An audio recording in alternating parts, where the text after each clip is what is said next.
Agora, você tem alguma... Sempre a gente vê empresários bem-sucedidos, e aí, tomando um pouco como base o que aconteceu nos Estados Unidos, a gente imagina que talvez eles possam ir para a política. Eu sei que você já foi convidado, e eu queria saber como você encara, se você pretende em algum momento, se agora é a hora, ou se já descartou esse plano de tentar ajudar as pessoas. Certamente, como empresário, você ajuda, mas talvez com outro chapéu, o de político.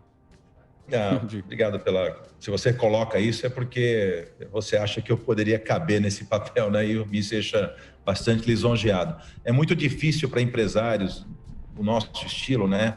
Lidar nesse cenário de Brasília, de poder, de governo.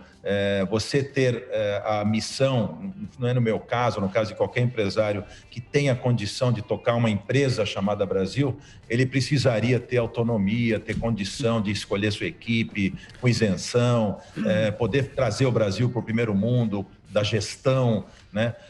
Fazer do Brasil uma empresa bem tocada, sem ter que lidar com, né, assim, privatizar tudo que é possível, largar o governo, menos Brasília, mais Brasil. Tem uma série de coisas que todos falam, que a gente está cansado de falar, mas que a gente sabe que é muito difícil executar. Eu adorei uma frase de um político brasileiro e eu falaria a mesma coisa. Eu tenho certeza que eu seria um bom presidente. Eu não tenho certeza se eu seria um bom candidato. Boa. Então, esse que é um grande problema. Então, passar por esse verdadeiro inferno que é o poder, né? As pessoas se apegam ao poder de um jeito, né?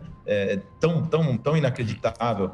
O que está acontecendo no Brasil hoje, essa volta da chance de eleger um bandido como o Lula, eventualmente está liderando pesquisas, que a gente tem dúvida se as pesquisas são corretas ou não, mas que ele tem uma posição maior do que deveria por tudo que fez, né? Agora, de repente, são todos santos, nada... Então, a impunidade no Brasil é estimulada a todos os momentos. Então, entrar num cenário desses, já é difícil ser empresário num ambiente hostil como esse. Agora, entrar num cenário político para navegar nesse mundo sórdido que é a política brasileira, o nível, é só olhar para essa CPI, esses senadores. Quer dizer, o Brasil está com tantas prioridades agora, por mais que o governo tenha pecado, não é hora de ver isso, entendeu? O governo já mostrou que mudou a sua postura. Não tem que agora analisar o que foi feito errado no ano passado, se agora nós já compramos, sei lá, quase 500 milhões de vacinas e a coisa vai se resolver. Então, podemos lamentar, podemos criticar, isso é importante, a imprensa tem que mais criticar mesmo. Agora, não precisa de CPI nesse momento, olha a perda de tempo que nós temos. Nós temos que fazer a reforma administrativa, a reforma tributária, nós temos que correr atrás de coisas.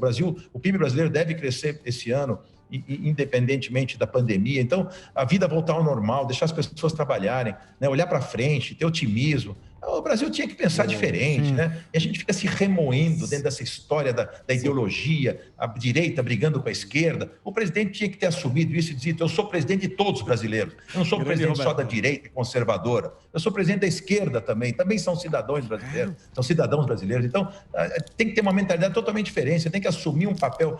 A história deu uma chance enorme ao nosso presidente, que, na minha opinião, não foi bem aproveitado. Pessoa que é honesta, parece ser uma pessoa correta, tem boa vontade, mas infelizmente talvez não consiga botou uma boa equipe de ministros, mas tem que deixar trabalhar, tem que cuidar da ordem e deixar o progresso para os ministros e para quem entende do assunto. Então, ou seja, nem Bolsonaro... Respondendo a tua pergunta, impossível aceitar alguma coisa nesse momento, apesar de que eu achar que precisamos de um candidato de terceira via que pudesse pensar como eu penso, essa é a minha opinião. É isso que eu quero falar. Porque assim...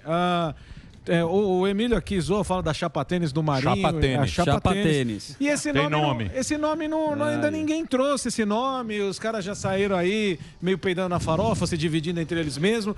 E eu queria fazer duas perguntas. Eu queria saber se você, Roberto Justus, teria um nome para indicar, falar assim, ó, esse cara, se ele saísse e fosse a terceira via, eu ia estar do lado desse cara e falar, vamos junto que eu acredito nesse cara.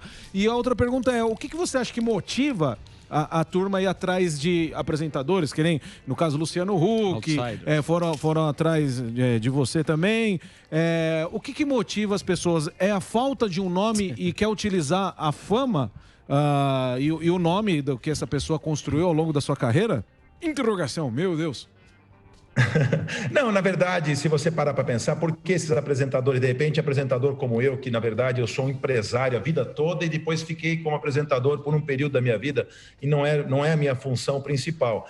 Mas o que se pensa nessa hora, acho que os partidos políticos pensam é o seguinte: se você tem condição intelectual, condição, preparo empresarial, né, para encarar uma história como essa, se você tem formação acadêmica, tem uma série de coisas que te permitam, né, pleitear um desafio como esse, se você for conhecido do grande público pelo fato de já ter feito televisão, no caso do Luciano muito mais até do que eu, isso facilita, né, talvez ajuda a garantir uma eleição, ou pelo menos melhorar a chance de uma eleição. Você pega um Amoedo, que é um grande empresário, tal, não conseguiu decolar porque os públicos não conhecem essas pessoas. Mesmo na época do Antônio Emílio de Moraes, lá atrás, que foi um dos maiores e mais espetaculares empresários que o Brasil já teve, eu adoraria ter visto ele na política, como governador de estado, como presidente.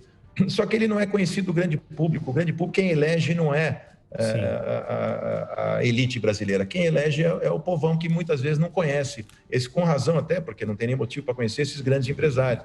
Então, a chance de eleição de uma pessoa como essa é muito pequena. Para um Luciano ou para mim, que tenho já um bom conhecimento do grande público, eu tenho 15 anos na televisão, o Luciano está na principal emissora e tal, se bem que agora parece que ele acertou o maior contrato da história lá e não vai sair candidato. Se me perguntar hoje, eu diria para você, eu não vejo um nome ainda, né, com chances reais de se eleger, apesar de que isso também é uma coisa muito duvidosa, né? Ninguém imaginava que um ex-militar do baixo clero, do deputado quase, né, que não era nem tão conhecido do grande público, pudesse virar esse fenômeno, mas virou muito mais no início pela rejeição, né, ao que 16 anos fizeram o PT no Brasil, a destruição da nossa moral, da nossa economia, de tudo que nós tínhamos aqui nesse país, infelizmente, e aí veio qualquer candidato que viesse seria uma salvação.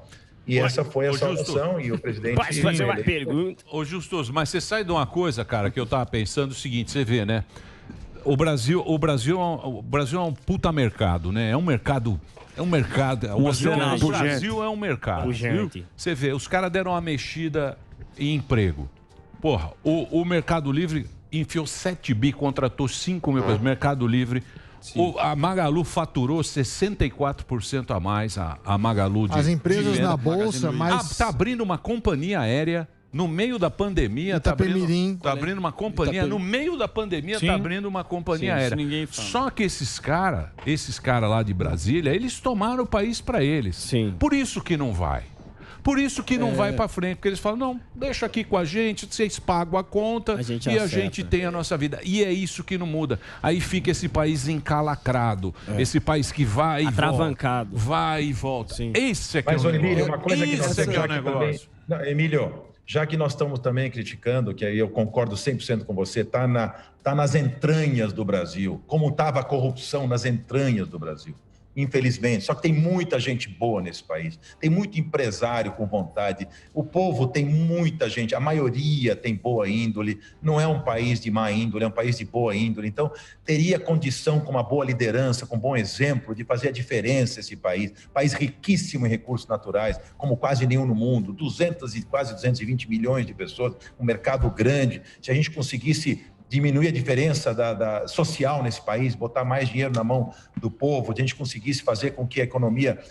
porque a economia é robusta, é forte, já foi melhor, mas tem toda a condição. Você vê, vocês deram vários exemplos aí de empresas. O ministro atual nosso, Paulo Guedes, é um cara sensacional, que não pôde fazer tudo o que gostaria, infelizmente, mas fez bastante coisa. Nós estamos privatizando bastante, nós estamos tirando da mão da incompetência do governo várias empresas.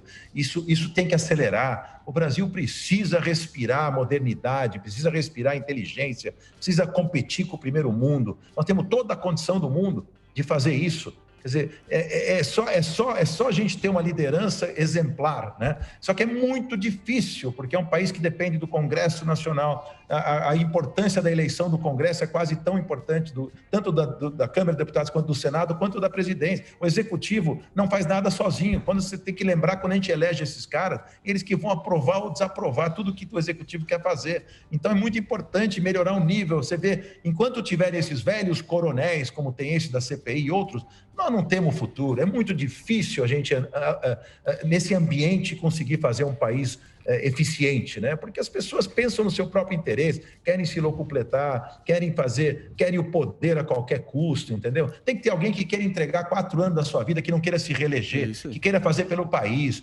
entendeu? Independente de não precisar disso, porque tem dinheiro ou não, não é isso. É ter a índole de fazer alguma coisa pelo país, de se entregar para o país e montar uma equipe que seja assim, né? E que a gente conseguisse isso. Seria muito importante para o Brasil. A nossa mais uma chance agora em 22 da gente tentar um caminho como esse. É exatamente essa pergunta. Já que você falou muito de mim, Roberto, queria desejar também boa sorte para o seu novo programa. E, aliás, eu queria perguntar exatamente isso, as eleições de 2022. Será que nós não conseguimos sair dessa questão de ter um DNA absolutamente populista? Porque nós temos o Lula e nós temos o Bolsonaro, 2 populistas. E você já citou figuras incríveis que não foram eleitas por causa da popularidade. O Brasil consegue, Roberto, na sua visão de empresário incrível, sair do populismo? Ô, Luciano, você me permite só pegar uma carona rápido aqui, porque claro, você mencionou o Antônio Hermílio de Moraes, e ele tem uma frase que eu até mandei para o Emílio outro dia, que ele diz assim: há uma nítida diferença entre o estadista e o político. O primeiro é alguém que pertence à nação, o segundo alguém que pensa que a nação lhe pertence. Aí você sempre vê o atual presidente, o Lula, falando: meu exército, o meu povo, as minhas instituições, a minha Polícia Federal, os meus filhos, entendeu? Eu queria te perguntar, ainda um encontro que o Luciano falou ali. Obrigado. Como é que faz para atravessar esse populismo caudilhesco que a gente tem aqui no Brasil? E conectar com o povão. Como é que faz para conectar com o povão? O Luciano, então, vamos fazer mais uma pergunta da pergunta. Obrigado, Aldo. Desculpe, mas é importante. Precisa ter nome, pô. Precisa ter foto. Pode falar. O quê? Você tem... Ele já falou que não tem. Deixa o meu amigo responder ele já a falou. pergunta. Não tem. A questão é... O Justus é um cara... Luciano, falando diretamente com você, Luciano, eu lamento que você não vá participar dessa eleição. Porque você Mas o meu contrato tá bom, Roberto. Você ainda não definiu, tá? Mas pode ser que você não tenha uma experiência de gestão tão grande assim. Grande parte da sua, apesar de você ter vários bons investimentos em boas empresas, então, mas você tem uma visão muito clara, você é um cara muito inteligente, você é um cara muito sensível e faz isso o tempo todo, a medir o pulso da população, de sentir os anseios da população. Você combate fortemente essa desigualdade social, você bate nessa tecla demais. Sim. Então, eu acho que você teria sido uma opção muito interessante para esse país, tirando, como todos nós temos fraquezas, e é natural, e você poderia, com a tua inteligência, se preparar bem para isso, como você estava fazendo. Então, essa é uma coisa. Agora, eu concordo com vocês e digo mais. Esse populismo não leva a nada, né? Os Estados Unidos conseguiram consertar um pouco essa história com a eleição de um cara mais equilibrado, como o presidente Biden está se mostrando, né? Isso já mudou totalmente o cenário, você só vê o ânimo do empresariado americano, a bolsa que não para de subir, tanto o Dow Jones como o Nasdaq, como as empresas de tecnologia, todo mundo muito otimista com o cenário. Mas, o Justo, conseguiu fazer com a pandemia até 4 de julho. Mas quem... 70% das pessoas vacinadas. Mas quem bancou a vacina foi o Trump, hein? Loirão. Quem botou a grana... Justus, don't be unfair, Justus. Não pode esquecer isso. Lion Justus, Lion Roberto. Mr. Trump, I'm not going to be unfair. You did it because you had to do it. You had to do it. Totally. You didn't want to do it at the beginning. No começo, traduzindo, no começo, Trump não quis fazer nada. No começo, ele foi negacionista. Só que ele foi muito inteligente e percebeu que ele poderia não ser reeleito se ele não corresse atrás. Aí ele fez. Mas quem acelerou mesmo de vez essa história chama Joe Biden. Tá? Então, assim, minha opinião, esse negócio do populismo ao extremo não funciona em lugar nenhum no mundo, né? Na minha visão. Então, eu acho que tudo que é extremo é ruim. Né? A extrema esquerda, a extrema direita, não vai funcionar. Eu acho que nós temos que ter o equilíbrio e o bom senso prevalecendo no país. E isso nós vamos ter que achar um nome que possa juntar tudo. Eu sempre falo, o candidato que entrar, ele tem que ser presidente de todos os brasileiros, independente da ideologia, do sexo, da cor, do credo, não importa. Nós temos que ter liberdade de escolha e nós temos que ter alguém que enxergue isso de uma forma equilibrada. É isso que nós temos que buscar. Mas me pergunta, qual é esse candidato? Eu não conheço ainda, mas se surgir, garanto a vocês que eu vou apoiar para caramba.